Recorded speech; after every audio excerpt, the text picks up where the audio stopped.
ঈদ মোবারক। রমজানের ঈদের মোবারক এখনো দিচ্ছি না, তবে এগুলো খুশির সংবাদ। যদি ভালো লাগে শেয়ার করবেন। ট্রাম্প কিন্তু আগেই বলছিল যে এই যুদ্ধে আমার কিছু সৈনিক মারা যাইতে পারে, আর এ নিয়ে মার্কিন যুক্তরাষ্ট্রে যখন নিন্দার ঝড় উঠল, যুদ্ধ নিয়ে প্রতিবাদের জায়গা উঠল, ঠিক তখনই ট্রাম্প বলছিল যে না, এখানে মনুষ্যবিহীন যন্ত্রের মাধ্যমে যুদ্ধ করা হবে। আসসালামু আলাইকুম, সবাই কেমন আছেন? আশা করি ভালো আছেন। আপনারা সবাই ভিডিওর শুরুতে ভিডিওর কিছু অংশ বিশেষ দেখে বুঝতে পেরেছেন ভিডিওটা কতটা গুরুত্বপূর্ণ। তাই আর বেশি কথা না বাড়িয়ে চলুন আমরা মূল আলোচনায় চলে যাচ্ছি। তার আগে সবাইকে রিকোয়েস্ট করব, যারা আমাদের চ্যানেলে নতুন আছেন প্লিজ সবাই সাবস্ক্রাইব করে সাথে থাকুন। চলুন ভিডিওটা দেখি। ঈদ মোবারক। রমজানের ঈদের মোবারক এখনো দিচ্ছি না, তবে এগুলো খুশির সংবাদ। যদি ভালো লাগে শেয়ার করবেন।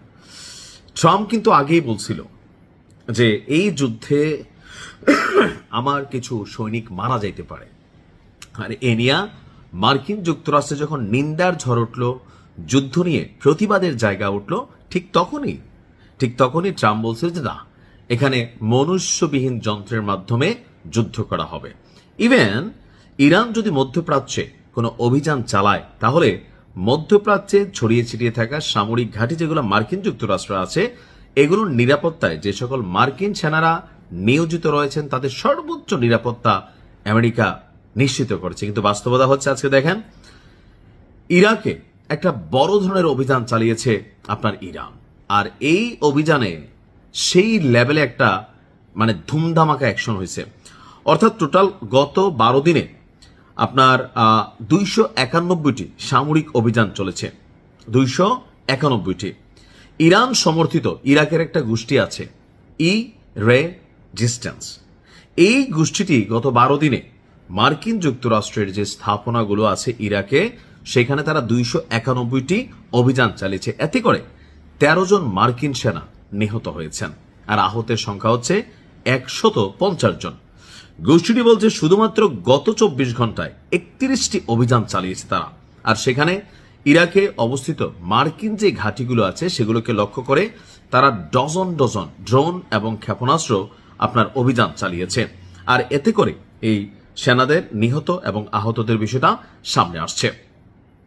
ইরানের বিরুদ্ধে আমেরিকা ছাড়াও যে সকল পশ্চিমা রাষ্ট্রগুলো আগ্রাসী ভূমিকায় আছে, ইউরোপিয়ান রাষ্ট্রগুলো, তাদেরকেও সতর্ক করে দিচ্ছে এই গোষ্ঠীটি। তারা বলছে বিশ্বব্যাপী শক্তিগুলো স্বাধীন জনগণের উপর তাদের আধিপত্য চাপিয়ে ইরানের জাতীয় মর্যাদা এবং স্বাধীনতা দমন করার চেষ্টা চালাচ্ছে।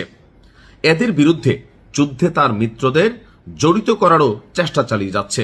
ইরানের বিরুদ্ধে যারা অংশগ্রহণ করবে, যে কোনো দেশ তাদেরকে শত্রু হিসেবে বিবেচনা করবে। ইরাক এবং সমগ্র অঞ্চলে তাদের বাহিনী, তাদের ঘাঁটি সবকিছুর বিরুদ্ধে তারা অভিযান চালাবে। অপরদিকে ইরান যুদ্ধে আহত সৈনিকদের সংখ্যা কত? 140 জন। এই তথ্যটা অফিসিয়ালি পেন্টাগন বলছে, তার মানে প্রকৃত চিত্র আরো অনেক গুণ বেশি।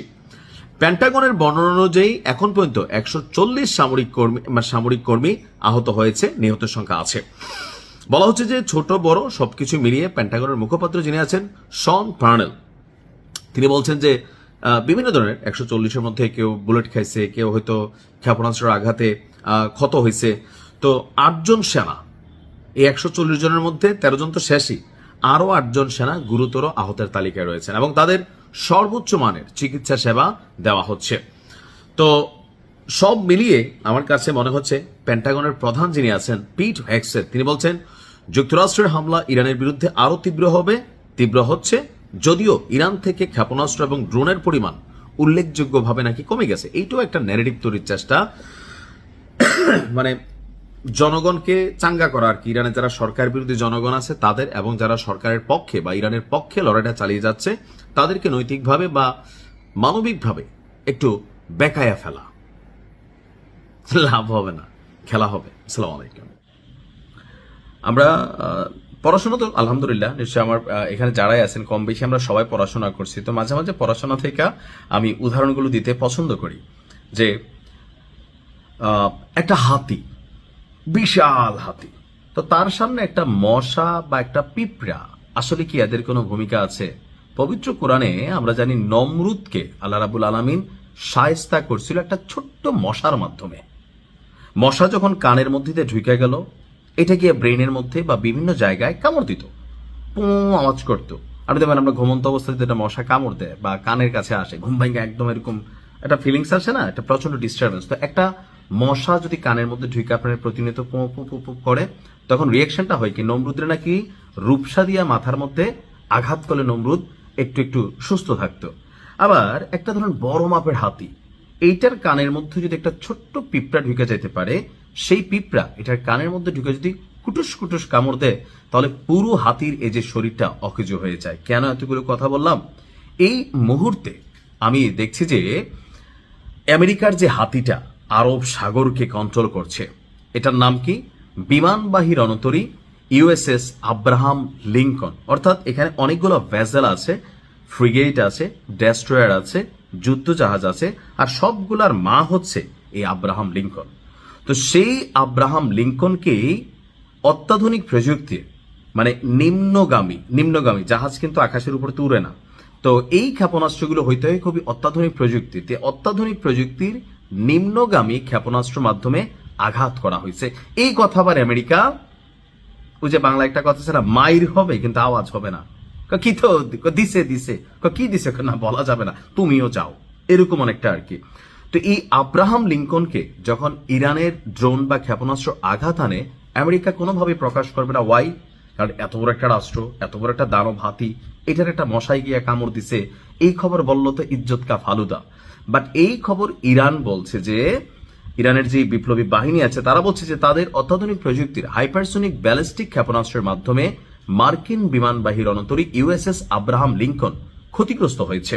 একটা ছবিও তারা প্রকাশ করেছে যেখানে জাহাজের কিছু অংশে অগ্নিকাণ্ডের দৃশ্যপট আমরা দেখেছি। তাদের দাবি, এই রণতরীটি বেসিক্যালি যেখানে আঘাতপ্রাপ্ত হয়েছে, এতে এটার অনেক ধরনের কার্যক্ষমতা হারাই গেছে। অ্যাজ এ রেজাল্ট এটাকে শতভাগ অকার্যকর হওয়ার আগে উপসাগর ছেড়ে এটা পালিয়ে অন্যদিকে চলে যাচ্ছে।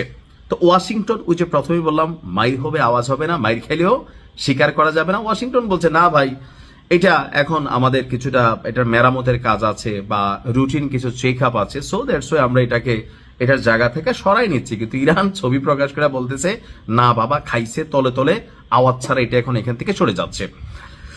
আমেরিকা বলছে রণতরীটি অপারেশন এপিক ফিউরি সমর্থন অব্যাহত রাখছে। ইরান বলছে উপসাগরে অভিযানের সময় মার্কিন এই দানবটাকে লক্ষ্যবস্তু বানানো হয়েছে, এমনকি সফলতার সহিত। আর ইরানের রাষ্ট্রীয় টেলিভিশন বলছে অভিযানের পর মার্কিন রণতরী এবং তার সঙ্গে থাকা স্ট্রাইক গ্রুপকে দ্রুত গতিতে এলাকা ছেড়ে পালিয়ে যেতে আপনার দেখা গেছে। এদিকে সিবিএস নিউজের তথ্য অনুযায়ী একটি ইরানি জাহাজ আব্রাহাম লিঙ্কনের অনেক কাছে চলে আসায় মার্কিন নৌবাহিনীর একটি জাহাজ সেটিতে গুলি চালিয়েছিল। তবে ইরানি জাহাজটির কোনো ক্ষয়ক্ষতি হয়নি। সম্ভবত এই জাহাজটা খুব কাছে গিয়া সিনেপে ঠোক দিয়া, আমার কাছে এরকমই মনে হয়েছে। তো এরকম অনেক নিউজ আছে দেখেন, পশ্চিমারা গণমাধ্যম কন্ট্রোল করে, মিডিয়া কন্ট্রোল করে, ফেসবুক কন্ট্রোল করে। তো আমরা যখন নিউজগুলো আপলোড করি অনেক সময় আমাদেরকে কন্ট্রোল করে, বাট চেষ্টা করি আপনাদেরকে সঠিক তথ্যগুলো দেওয়ার জন্য। ঈদ মোবারক, আসসালামু আলাইকুম।